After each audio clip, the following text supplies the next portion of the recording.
Hi hello everyone, welcome to our channel. శరణ్ నవరాత్రులలో 9వ నవదుర్గ సిద్ధిదాత్రి కథ గురించి ఈ వీడియో ద్వారా తెలుసుకుందాం.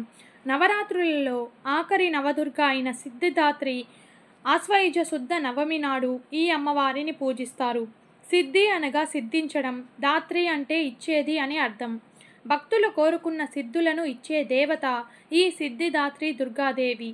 ఇదే అవతారాన్ని మహాశక్తి అని కూడా అంటారు.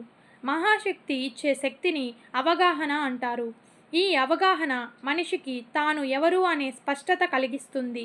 ఇహ సుఖాలనే కాకుండా జ్ఞానాన్ని, మోక్షాన్ని కూడా సిద్ధిదాత్రి దేవి ప్రసాదిస్తుంది. పురాణాల ప్రకారంగా దుర్గామాత 9వ రూపం అయిన సిద్ధిదాత్రి దేవి కమలంపై కూర్చొని ఉంటుంది. ఈ తల్లికి 4 చేతులు ఉంటాయి. ఒక చేతిలో కమలం, మరొక చేతిలో గద, ఇంకో చేతిలో శంఖం, మరి ఒక చేతిలో సుదర్శన చక్రం ఉంటుంది. ఈ అమ్మవారిని ఆరాధించే వారికి బ్రహ్మజ్ఞానం లభిస్తుంది.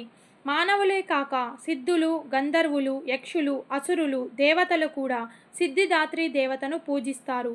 సిద్ధిదాత్రి మహాశక్తికి ఉన్న ముఖ్యమైన శక్తులను అష్టసిద్ధులు అని అంటారు.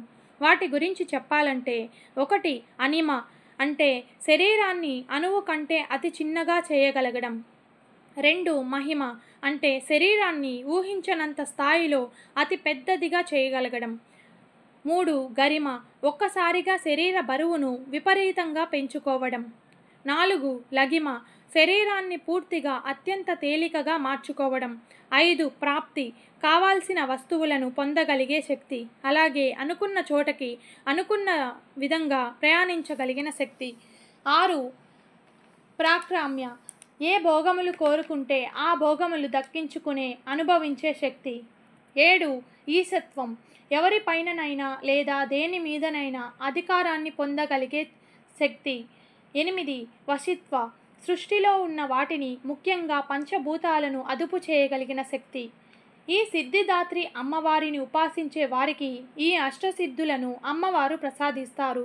ఈ సర్వసిద్ధులను దేవి కృపచేత పొందాలని దేవీ పురాణం తెలుపబడుతుంది.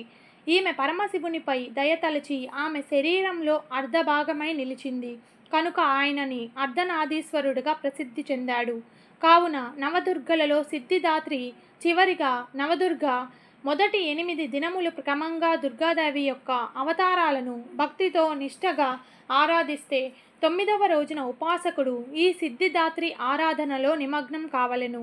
ఈ దేవి ఆరాధన ఉపాసించడం ముగియగానే భక్తుల యొక్క, సాధకుల యొక్క లౌకిక, పరలౌకిక మనోరథాలన్నీ సఫలంగా నెరవేరుతాయి.